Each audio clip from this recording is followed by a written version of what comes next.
என் அன்பு சகோதர சகோதரிகளே, ஆண்டவரும் உலக இரட்சகருமான இயேசு கிறிஸ்துவின் நாமத்தில் என் அன்பின் வாழ்த்துக்கள். இன்றைய முத்து மூலமாய் மறுபடியும் உங்களை சந்திப்பதிலே மகிழ்ச்சி அடைகிறேன். அருமையான தேவனுடைய பிள்ளைகளே, ரோமர் 13ஆம் அதிகாரத்தின் 11வது வசனத்தை நான் வாசிக்கிறேன். நித்திரையை விட்டு எழுந்திருக்கத்தக்க வேலையாயிற்றென்று நாம் காலத்தை அறிந்தவர்களாய் இப்படி நடக்க வேண்டும். நாம் விசுவாசிகளான போது ரட்சிப்பு சமீபமாய் இருந்ததை பார்க்கிலும் இப்பொழுது அது நமக்கு அதிக சமீபமாய் இருக்கிறது. அருமையான தேவனுடைய பிள்ளைகளே, நாம் நித்திரையை விட்டு எழுந்திருக்க வேண்டிய காலம் இது. அநேக நேரங்களிலே நாம் ஒருவேளை சரீரப்பிரகாரமாக காலையில் எழும்பலாம், இரவு படுக்கலாம், மதியம் ரெஸ்ட் எடுக்கலாம். ஆனால் நம்முடைய வாழ்க்கையில், நம்முடைய ஆவிக்குரிய ஜீவியத்தில் நாம் உறங்கிவிடக்கூடாது. ஆவிக்குரிய வாழ்க்கையிலே உறங்கிவிட்டால் அது மரணத்துக்கு சமம் என்று நாம் நேற்றைய தினத்தில் தியானித்தோம். ஒரு நாளும் நம்முடைய ஆவிக்குரிய வாழ்க்கை அங்கே உறங்கிவிடக்கூடாது, அதிலே நாம் தூங்கிவிடக்கூடாது. நம்ம கவனமாக வாழ வேண்டும். ஆண்டவர் நமக்கு அந்த கிருபைகளை தந்தருளுவாராக. பிரியமான தேவனுடைய பிள்ளைகளே, வெளிப்படுத்தின விசேஷம் 16ஆம் அதிகாரத்தின் 15வது வசனத்தை நான் வாசிக்கிறேன். வெளிப்படுத்தின விசேஷம் 16:15 வாசிக்கிறேன். இதோ திருடனைப் போல வருகிறேன், தன் மானம் காணப்படத்தக்கதாக நிர்வாணமாய் நடவாதபடிக்கு விழித்து கொண்டு தன் வஸ்திரங்களை காத்து கொள்ளுகிறவன் பாக்கியவான். முதலாவதாக நாம் நித்திரையை விட்டு எழும்ப வேண்டும். அதாவது நம்முடைய மரணத்தை, ஆவிக்குரிய மரணத்தை விட்டு எழும்ப வேண்டும் என்று தியானித்தோம். இரண்டாவதாக இந்த 15ஆம் வசனம் இப்படியாய் சொல்லுகிறது, நம்முடைய நிர்வாணம் காணப்படாதபடிக்கு தன் வஸ்திரங்களை காத்து கொள்ளுகிறவன். ரெண்டு விஷயத்தை இங்க சொல்லுகிறார். உன்னுடைய வஸ்திரங்களை காத்துக்கொள்.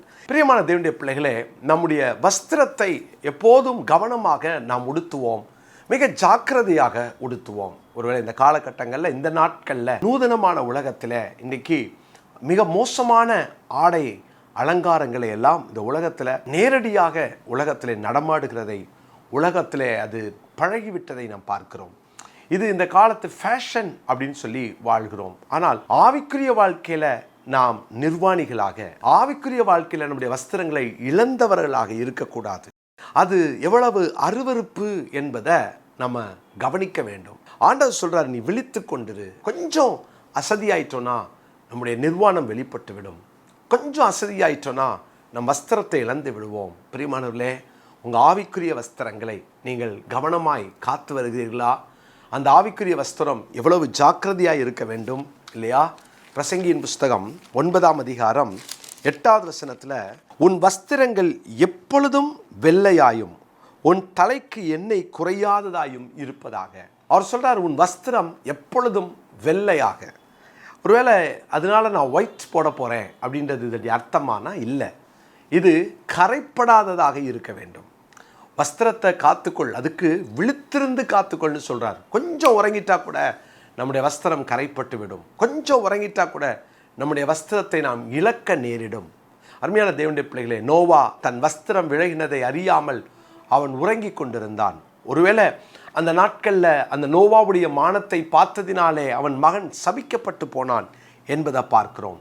ஒருவேளை இன்னைக்கு இந்த வார்த்தையை கேட்டுட்டு இருக்கிற தேவனுடைய பிள்ளைகளே, உங்கள் வஸ்திரங்களை நீங்கள் கவனமாய் பார்த்து கொள்ளுங்கள். கரைப்படாமல் பார்த்து கொள்ளுங்கள். அது கிழிந்து விடாமல் பார்த்து கொள்ளுங்கள். அந்த வஸ்திரம் இழப்பதினாலே நிர்வாணம் வெளிப்படாமல் பார்த்து கொள்ளுங்கள். இதற்கு விழிப்பு தேவை. நாம் ஜாக்கிரதையாக இருக்க வேண்டும். அந்த வஸ்திரத்தை குறித்து ஏசாயா 61ஆம் அதிகாரத்தின் 10வது வசனத்திலே வாசிக்கிறோம். கர்த்தருக்குள் பூரிப்பாய் மகிழ்கிறேன், என் தேவனுக்குள் என் ஆத்துமா களி கூறுகிறது. மணவாளன் ஆபரணங்களினால் தன்னை அலங்கரித்துக் கொள்ளுகிறதற்கும் மணவாட்டி நகைகளினால் தன்னை சிங்காரித்துக் கொள்ளுகிறதற்கும் ஒப்பாக அவர் ரட்சிப்பின் வஸ்திரங்களை எனக்கு உடுத்தி நீதியின் சால்வையை எனக்கு தரித்தார். எனக்கு அவர் கொடுத்தது ரட்சிப்பின் வஸ்திரம். உங்களுடைய வாழ்க்கையில் ஆண்டவர் கொடுத்த மிகப்பெரிய வஸ்திரம், விலையேற பெற்ற வஸ்திரம் ரட்சிப்பு.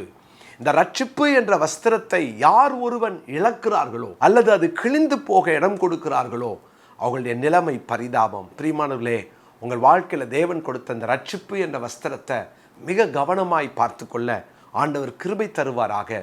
ஒவ்வொரு நாளும் நம்முடைய வஸ்திரத்தை விழித்து காத்து கொள்ளுங்கள். இந்த உலகத்தின் கரைகள் அதில் பற்றக்கூடாதே இல்லையா? இந்த உலகத்தினுடைய அசுத்தங்கள் அந்த வஸ்திரத்திலே பட்டுவிடக்கூடாதே. இந்த உலகம் இந்த வஸ்திரத்தை கரப்படுத்தி கிழித்து போட்டு விடக்கூடாதே. இந்த உலகம் நம்மளை நிர்வாணியாக பார்த்து விடக்கூடாதே. ஆண்டவர் பாவம் செய்த அந்த முதல் மனுஷனுக்கும் மனுஷிக்கும் அவரே தோல் ஆடையை கொடுத்து அவர்களுடைய மானத்தை மூடினார் அல்லவா? இன்னைக்கு பாவத்தினாலே இழந்து போன அந்த தேவ மகிமையெல்லாம் திரும்ப ரட்சிப்பு என்னும் வஸ்திரத்தை கொடுத்து, பார்த்துக்கோ, இதை இழந்துராத, ரட்சிப்பை இழக்க, ரட்சிப்பை தொலைக்க, ரட்சிப்பை திருட இந்த உலகத்தில் பல சூழ்நிலைகள் வரலாம். எத்தனையோ காரியங்கள் நம்மோடு போராடலாம். கவனமாக இருப்போம், ஜாக்கிரதையாக இருப்போம். ஒரு நாளும் அதை இழந்து விடாமல் கவனத்தோடு வாழ்வோம். 52ஆம் அதிகாரம் 1வது வசனத்தில், எழும்பு எழும்பு சீயோனே, உன் வல்லமையை தரித்துக்கொள், பரிசுத்த நகரமாகிய எருசலேமே, உன் அலங்கார வஸ்திரங்களை உடுத்திக்கொள், விருத்த சேதனம் இல்லாதவனும் அசுத்தனும் இனி உன்னிடத்தில் வருவதில்லை. உன் அலங்கார வஸ்திரத்தை தரித்துக்கொள். ஒருவேளை ஏதோ சில சூழ்நிலையினாலே ரட்சிப்பை தொலைச்சிட்டேன், பாவத்தில் விழுந்திய ரட்சிப்பை நான் இழந்துட்டேன்னு சொல்லி ரட்சிப்பை தொலைத்த நிலைமையில் இந்த வார்த்தையை நீங்கள் கேட்டுட்டு இருந்தீங்கன்னா, இந்த கருமையான தேவனுடைய பிள்ளைகளே, அந்த ஆண்டவருடைய அந்த வெளியேற பெற்ற ரட்சிப்பை புதுப்பித்து கொள்ளலாமா? ஆண்டவர் திரும்ப அந்த கிருபைகளை தருவார். ஒருவேளை யோசுவா என்னும் அந்த ஆசாரியனிடத்திலே, பிரதான ஆசாரியனிடத்திலே பிசாசு குற்றம் கண்டுபிடிச்சான் இல்லையா? அவன் அழுக்கு வஸ்திரம் தரித்திருந்தான் என்று. ஆனால் சகரியா புஸ்தகம் 3ஆம் அதிகாரம் 3ஆம் 4ஆம் வசனங்களிலே நாம் பார்க்கிறோம், அந்த வஸ்திரத்தை ஆண்டவர் மாற்றி தந்தார்.